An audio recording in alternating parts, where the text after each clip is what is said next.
Welcome, everyone. We're glad to see so many of you today on this at least rainy day in Raleigh.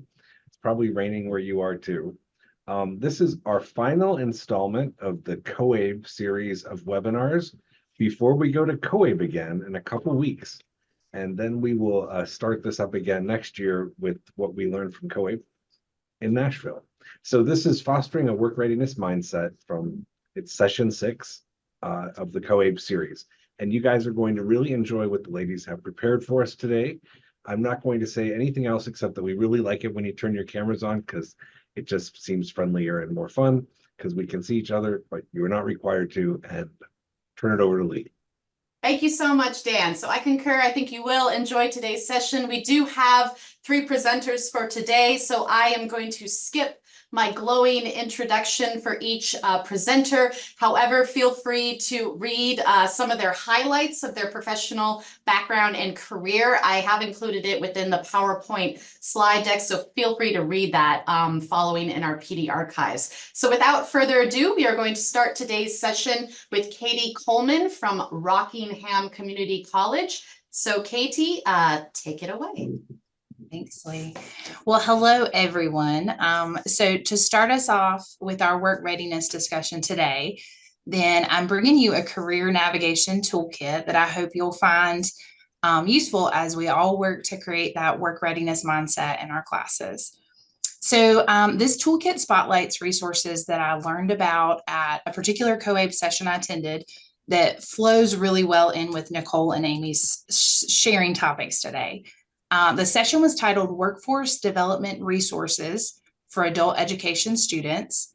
It was presented by Lauren Osofsky, and I walked out of that session with so many great free activities and different resources related to career assessments, work readiness courses students can take, and other instructional and career planning resources for my students. So I hope I can share that with you today. I love to walk out of a PD session with like something in my hand to take with me to enrich my classroom. So I wanted you to have something to take as well. The QR code on your screen and the link below it takes you directly to a toolkit. This toolkit has several external links embedded that you can follow along with some of these favorite resources that I'm sharing. Feel free to explore more, but also I hope you'll share this with fellow instructors. This link is shareable. So, if you like what you see, then pass it along. So just to give you a little context for where we're going with this, one of my roles in my current position is to coordinate the transition math and English classes that we run for students who need their college prerequisites before beginning a program of study at RCC. So I see them through from like their first referral in our program all the way until they start their curriculum courses. And so often these students come to us without very clear direction or decision on what they want to do. And so a lot of time is spent in our classroom navigating those career pathways that they have available to them on campus. And so, I'm constantly on the lookout for valuable workforce resources to be able to share with them. So that's kind of where this toolkit is going. And then next slide. Leigh, if you'll click along, and you can click past this as well. So to get us started with the first of 2 main websites that were shared in the COABE training I attended, we're looking at workforceatlas.org. So this is a joint project between Pearson and Pro Literacy with the goal of creating an online career pathway platform that assesses adults' literacy, numeracy, workplace skills, and their interests. One of the big features of the website is definitely the career assessments. So if you click, Leigh, to the next slide, and you guys can do that as well, you can see some of the links to external sites that are some of my favorite things from this particular website. So what made, I think, this career assessment unique to all the other career assessments that are out there is that it focuses on 4 different categories. So reading, number skills, job interests, and job skills. And it's definitely geared to our adult learners. Students can create a free account, and this saves their resources or their results from their assessments. All the information is compiled from ONET, but I would say it's much more visually pleasing and accessible to our ABE and ESL students especially. So one thing to mention is that these assessments do pretty much only go up to about the 8th grade level for their reading and their math portion. And so you might still prefer something like the nccareers.org assessments. I know I do for my more advanced students, but I've really loved some of the resources on this workforceatlas.org with after they locate a career path. The Workforce Atlas seems to have some really great user-friendly information for that particular career field. So some other favorites that I've found on this site are the healthcare guides. There's a student and a teacher edition. These are great resources for ABE and ESL level students. At RCC, we're just getting our first IET up and running, but I see this resource as being a really excellent addition to a workforce readiness piece of a healthcare IET. Next slide, Leigh. So past that, there are also some really great classroom worksheets and activities from the WorkWise curriculum that are free and available on this site. So some examples that I've used in my classroom include like a goal planning sheet, or workforce writing activities, some job interviewing activities, and other soft skill resources. By far, my favorite resource, though, has been the infographics. You can see an example of that at the bottom of your screen now. And then on the right-hand side are a couple ways we've used that in our program. So, well, to give you a little bit more information about that, that is information that's updated yearly from the Bureau of Labor and Statistics. It's definitely more eye-catching. And so one of the ways we've used it is we'll surround a healthcare poster, for example, with other RCC programs that are available to students. And so, they're sitting in our classroom and they're thinking about how their path is going to lead them eventually to an RCC program and then down the road to a healthcare career. We've also spotlighted it in our newsletter. And so, if we're talking about welding or construction, we're talking about a class that's starting at RCC coming up, or maybe a student who's been in our program but doing that class as well, then we'll also highlight the infographic. So I think before we jump to the next one, just a couple final things about Workforce Atlas is it is really easy to navigate. You do not have to have an account as an instructor, only the student assessments, and they're constantly updating things. So the second site, that's our next slide, that was covered in the COABE session was proliteracyednet.org. And this one, it's a little bit trickier to maneuver, but I have found a wealth of information on this site as well.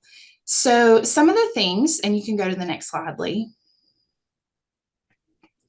So this is the site that was created to house workforce readiness courses that students can enroll themselves in, or you could help them create an account and enroll them in. And it literally saves a transcript of their work and records the completion they might do.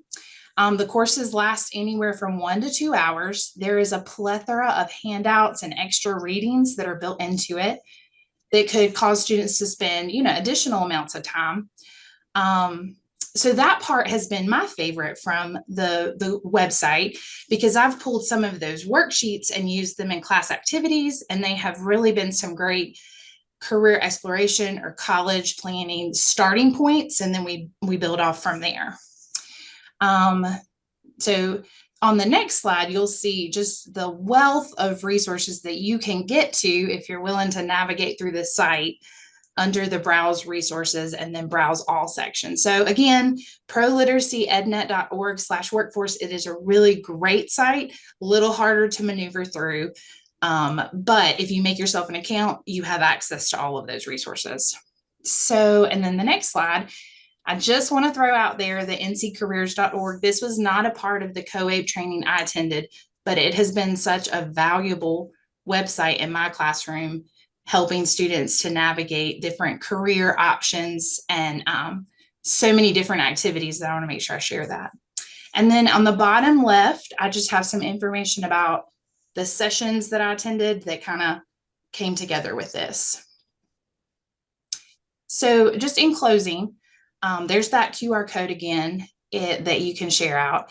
So I've just learned as a career navigator with my students the last couple of years how challenging it can be to understand, you know, the different jobs and career vernacular, all the opportunities, all the training that's required. Sometimes I would feel a little lost or unsure of how to lead students because I'm not an expert in that field. But I've learned a lot about researching and asking questions and how to provide my students with, you know, engaging activities or very visual resources that help them connect to their career path. So I hope this toolkit can provide some of that for you guys. Thank you so much, Katie, for that. And if you aren't able to scan this QR code, we will be uploading all these materials to our PD archive. So feel free to access this PowerPoint at a later date and definitely go through Katie's toolkit. So thank you so much. We're moving on now to Amy Burke from Pamlico Community College. Again, feel free to read her very impressive background and career in adult education. So Amy, I give you the floor. Thank you. Hi, everybody. I am going to be your cheerleader today for why you should teach entrepreneurship. It's a great thing to teach your students, and hopefully I will convince you of that. One of my main concerns for my students has always been their employment after completing the GED program. Pamlico is a very small county, doesn't have a hospital, very little industry within the county, and most of the students don't want to leave the area for work. They want to stay where they were born and where they grew up, and so the opportunities are very limited. So my concern about these limited job opportunities first led me to Dr. Cheryl Ayers from the Virginia Tech Center for Economic Education.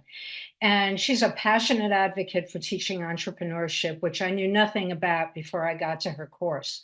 And I ended up taking a 10-week entrepreneurial institute with her last year. And I attended the COABE session that she gave to reinforce what I had learned. And I had some questions for her and I wanted to talk to her. So entrepreneurship, as it turns out, is one viable option for my students who really have very limited choices. They're excited at the prospect of working for themselves and doing something that they enjoy. But the problem is that they have absolutely no idea how to be an entrepreneur or what it even involves. So for my students who are quite restless and easily discouraged and very often without a clear career path, it's extremely important that they have this option. I tell them that being an entrepreneur isn't for everyone, but it can be an option. And the things that are learned, even if they don't do this, will help them with any job that they end up doing. Next slide, please. Okay, so why is what Charlie Brown asks, and a lot of people too. So 60%, nearly 60% of today's young people say that they intend to start their own business someday. And when I asked my own class if they wanted their own business, 100% of them said yes. Or at least they were willing to think about it. So during the class, some of them did find out that it wasn't for them, but the ideas we discussed really helped their thinking about what they might do.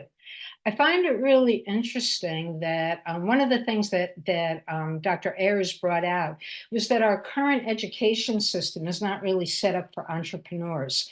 Our system was created at the time of the Industrial Revolution when we needed to turn rural kids into urban employees who worked on an assembly line or in mass market factories.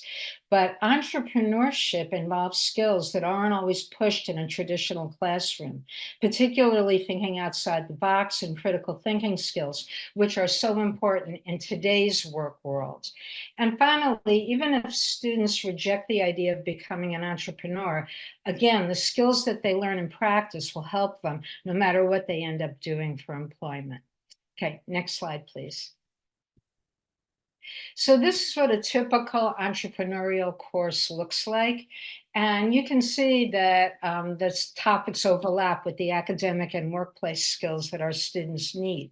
Generally, you start with an introduction, what it is, the characteristics, the advantages, disadvantages. You move on to that mindset that you need, very committed, a lot of time, etc. What your goals might be, then vision and social responsibility, creating a social conscience, and what sort of goals you have in general for the business, the whole journey, linking everything from your mission statement to what comes after, innovation, creativity, and problem solving, going on to actually choosing a business venture, and then a pitch, presenting your ideas to others, which is always like a communication skill. And so you can see that within this, there's vocabulary, analysis, problem solving, math, writing, and assessment, just to name a few skills. Next slide, please. Okay, this is a more specific list of entrepreneurial skills. I actually developed this after I took the course with Dr. Ayers. You can see how rich it is in the concepts and skills that we want to teach. I sat down and I said, what did I learn besides academics? And I came up with this, which I think is a pretty impressive list. So I'll give you a second to just sort of take a look at that.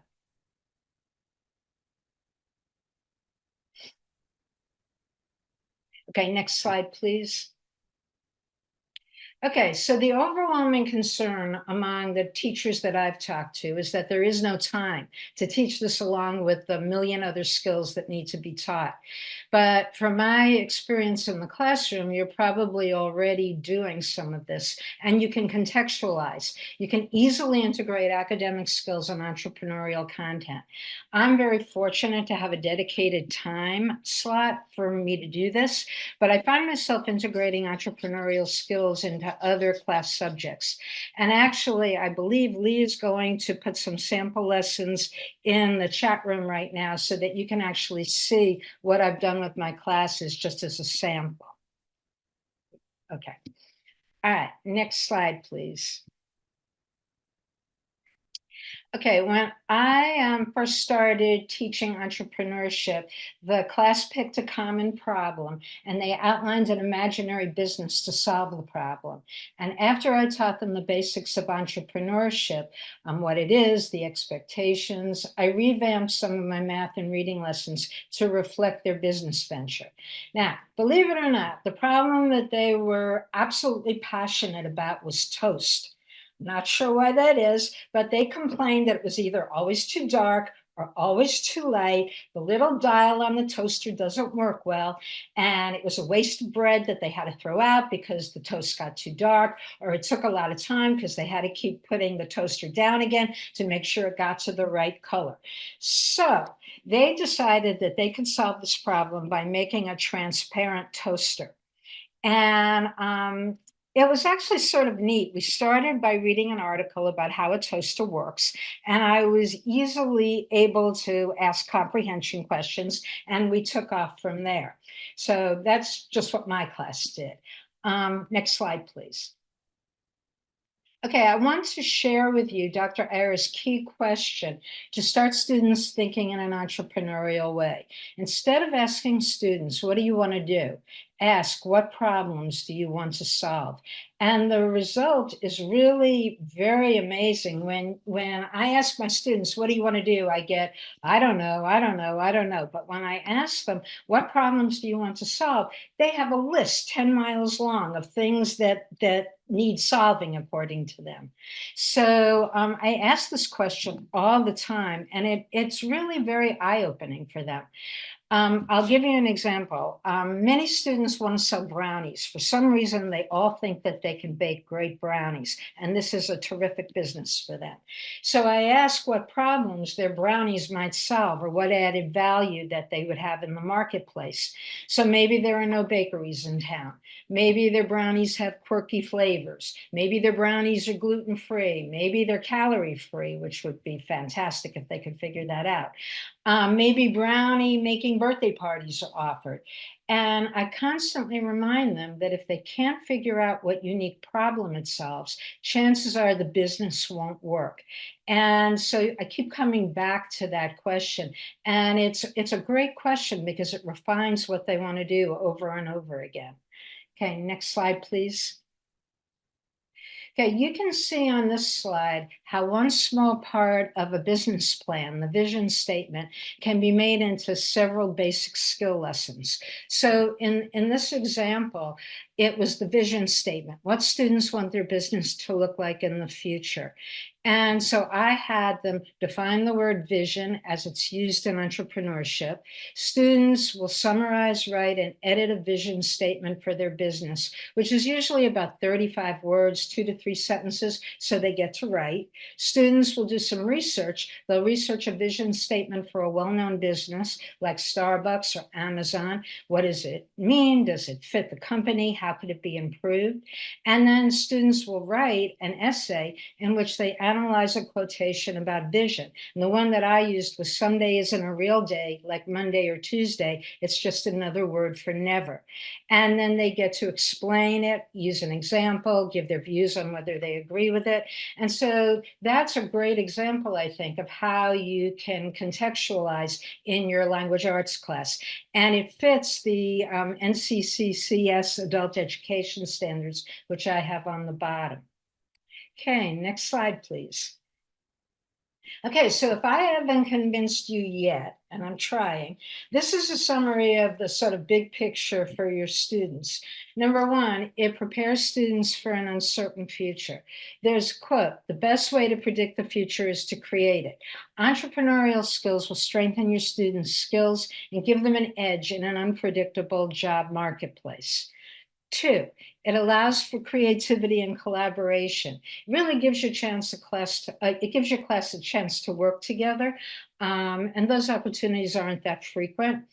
Number 3, it teaches problem identification. And I think this is a really big one because problems are a way of life in entrepreneurship. So many of our students struggle with this skill, and entrepreneur simulations give them experience with creative problem solving. And I think that's really important for them.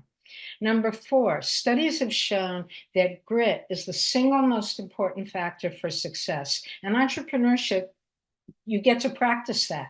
You practice persistence, getting it done, working through a problem, and students learn to keep trying. And I think for our particular population, I think that's really important for them. Number 5, makes the world a better place. I think we can probably all agree that we need a better world. And so entrepreneurship seeks to solve problems and meet needs. Students get to continue learning. As entrepreneurs, students learn to be lifelong learners because there's always something happening in their business. Also, 7, learn a wide variety of business skills. Owning a business encompasses so many skills like academic, business, social, communication, financial. And so they're always growing their business. They're always learning. And finally, they get to live a life that they love. It gives students options and independence, and they really get to live their passion. Next slide, please. Okay, so finally, teachers make the best entrepreneurs. They already are some of the best innovators, fundraisers, and are passionate and persistent people. And we teachers are amazing entrepreneurs, and we know how important these individual skills are. Who better than us to teach students about being passionate about solving problems and making the world a better place through entrepreneurship? So I hope that this gives you some sort of perspective about teaching entrepreneurship as an option for students who have limited choices, might want to own their own business one day, and for the students who become part of the workforce and just want to be more successful. So thank you. Thank you so much for that, Amy. So we're actually really good on time. We might be able to have our breakout session. We are going to conclude today's webinar with Nichole Shores from Surry Community College. Again, I've got some information about her background and career up here on the slide, but we want to dive right into her 5 chairs behavioral methods. So Nichole, if you can, please take it away. All right, so I found this video when we were working on our PDF presentations, and I thought it went hand in hand with growth mindset. It's an 18-minute TED Talk by Louise Evans. These are her chairs. They are trademarked. So I'm going to give you a brief overview of the chairs and how I use them in my classroom. All right, next slide. So let's start off with a Zoom poll.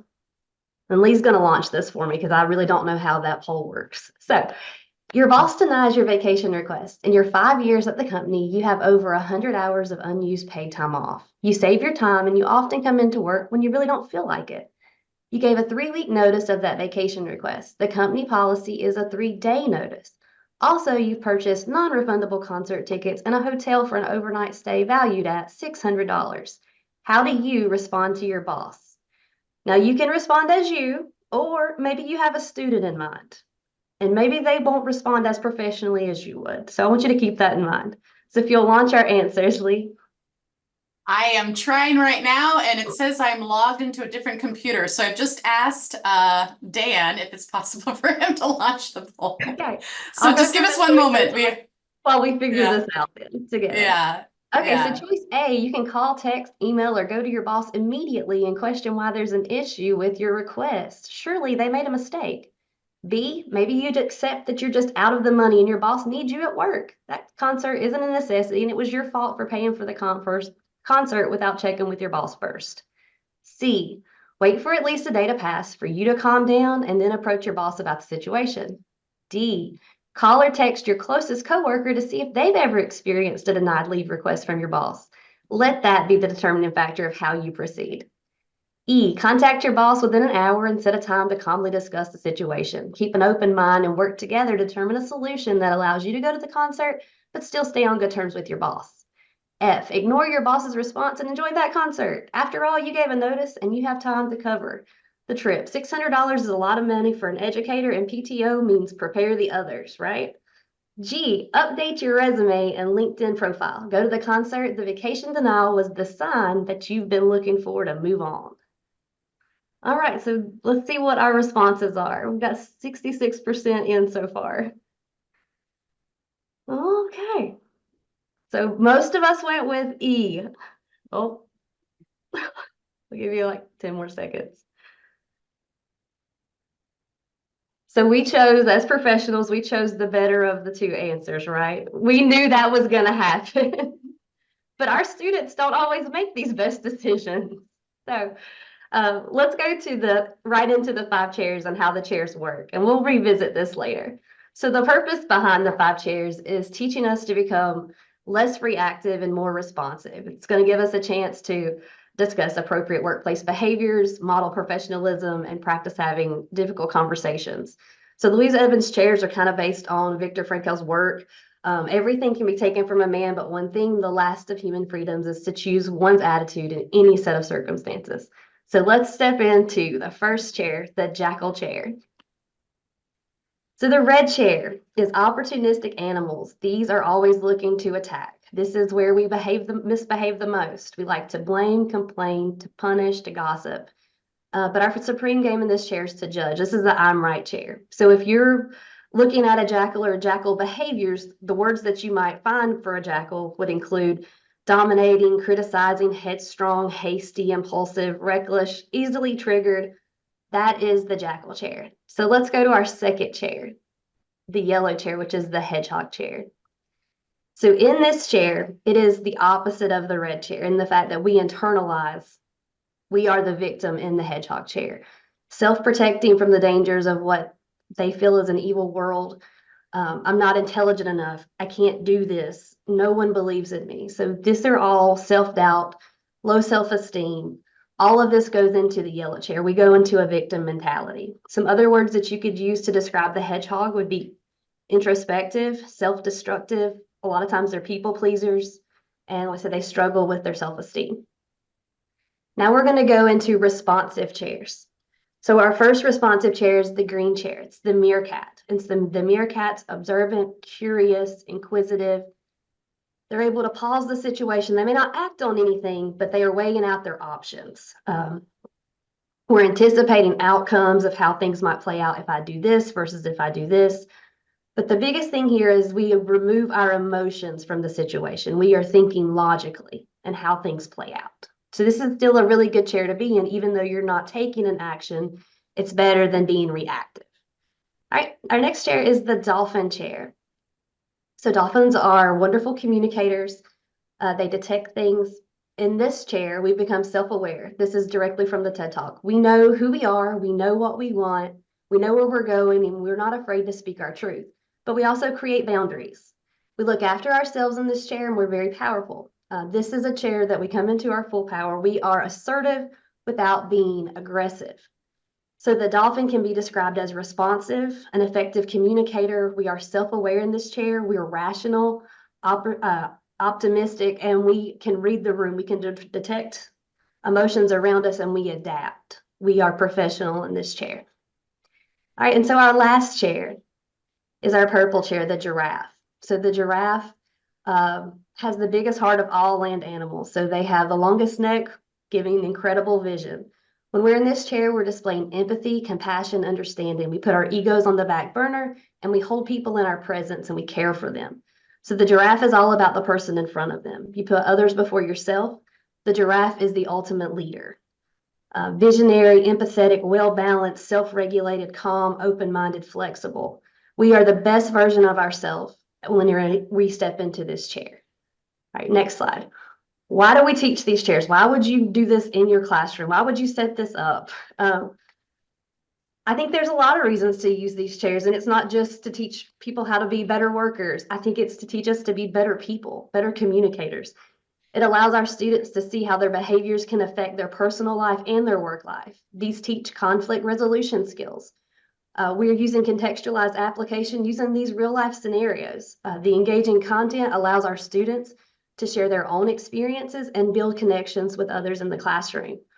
We know that we are going to become better communicators as we work through these chairs, especially if you're used to being more of a jackal or a hedgehog and you're trying to move forward, self-growth, become a better person, a better communicator. We know that effective communicators typically lead more successful lives and they have healthier relationships.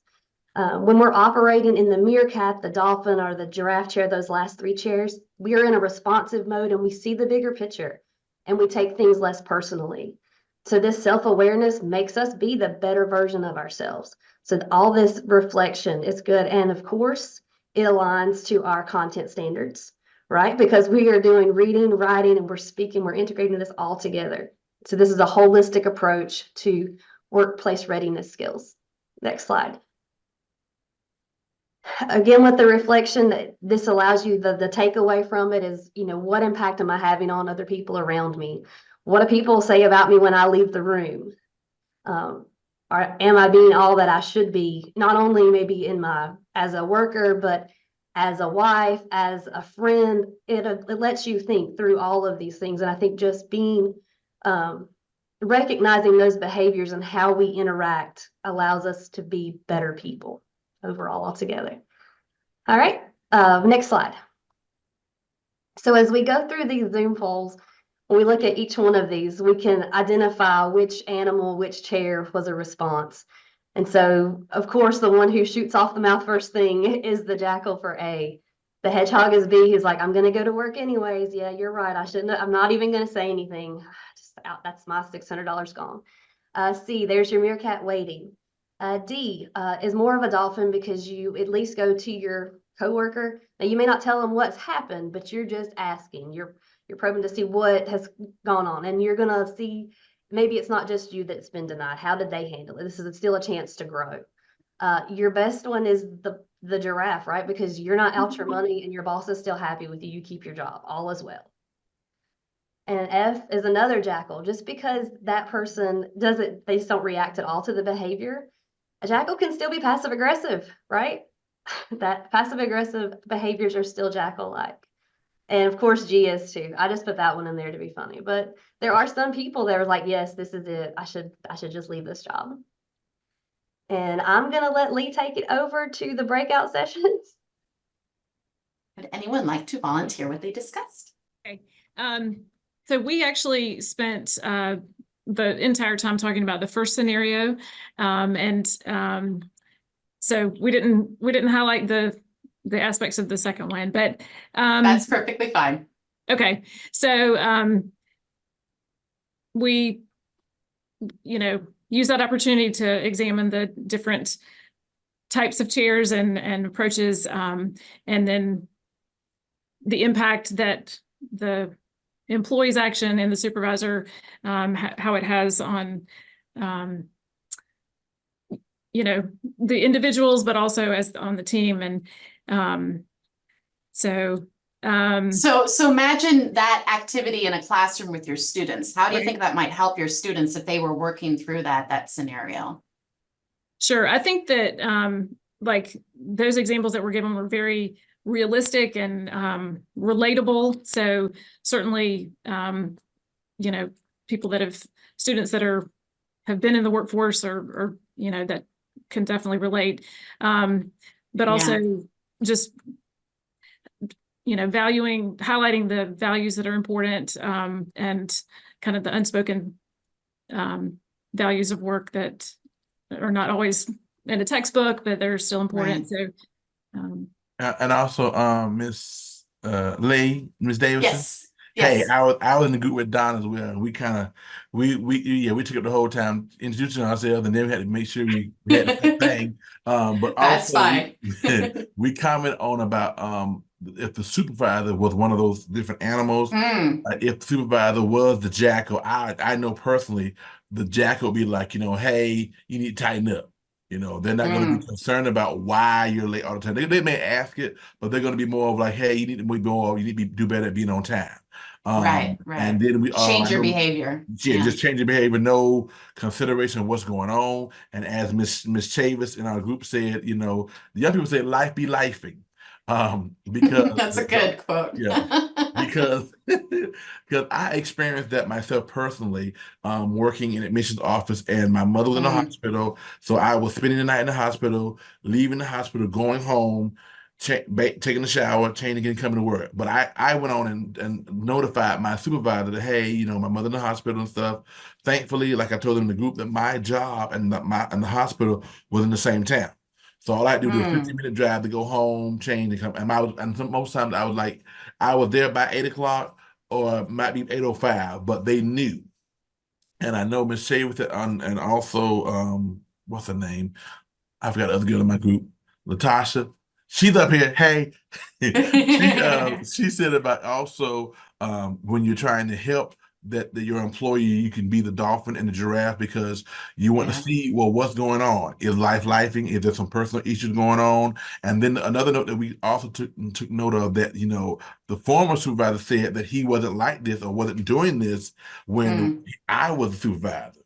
So we were like, okay, so it could be that, maybe Bradley is being late or whatever because maybe he doesn't feel appreciated. And maybe he feel like, I'm here, and because he does stay late afterwards because he's late, he does stay later on, to finish the project. So maybe he's feeling like he's not being appreciated or whatever. And, Miss Chavis had that little neck jerk when they said, if I stay here at 8 o'clock, they better not say that to me when I get here in the morning at 8:05. Who was exactly. that? So looking at it from the supervisor's perspective, if there was one of those animals, the dolphin, giraffe, they'd be responsive, but they would also probably, may even work backwards with solution would say, well, hey, since being here at 8 o'clock may be difficult for you right now, let's see if you can get here by 9 o'clock. Okay. And then as you progress and master that, let's see if you can get here by 8:30. And then from there, let's see if you can get here by 8 o'clock. It's like working backwards. Right. So that's what we discussed. So yeah. And changing your perspective. I mean, what I'm hearing from both Donna and you, Kevin, and thank you for sharing, and thank you, Donna, for being voluntold. I know that's never fun, for being called on. So yes, definitely changing your perspective, and I think that's very useful for our students. So thank you everyone so much for joining us for the final session in our COABE webinar series. Hopefully we concluded it with a bang. If you have any questions concerning the toolkit in integrating entrepreneurship into your classroom, or the behavioral chairs method, please feel free to reach out to our wonderful presenters from today. Again, this information will be uploaded to our PD archives on our website. So Dan, if you want to mention any of this stuff, or I guess since I'll mention it really fast. So we have a new PD archives. That's the last picture on the the screen, where you can go find recordings to all of these COABE presentations and basically any webinar that we do. We also have the calendar, which is the first picture, where you can in advance see what we are offering and what you can sign up for. And then we also have a blog that you should just go read. All right, next. We're excited about COABE. We're doing some presentations there, and I would really like for everyone who is going to go to COABE to complete my little survey so that we can get together down there and take a picture of our big North Carolina group. I know of at least 60 to 70 people going. So that's exciting. We've never had, last year we had 140, but the system office was paying for it. I'm very excited that so many are going without the finances of the special allocation. Yeah, it's very heartwarming to see that. And then we have more webinars coming up, the Career Pathways series that Lindsay's been doing. We have also a CASAS training coming up in March, and we are still accepting applications for the March 25th core, although it's filling up. And the last one is Standards in Action. We've turned it into a credentialing course. It is still open, accepting applications. If anyone would like to become a Standards in Action credentialed instructor specifically on how to use the content standards to improve instruction, it's really the best virtual training I've ever attended. And that's all of our advertisements. Thank you so much for coming today. And thank you to everyone. our presenters. They did a great job. Really appreciate it. Yes. Thank you for staying an extra 2 minutes. And yeah, we'll see you soon. Take care. Bye, everyone. Bye, everybody.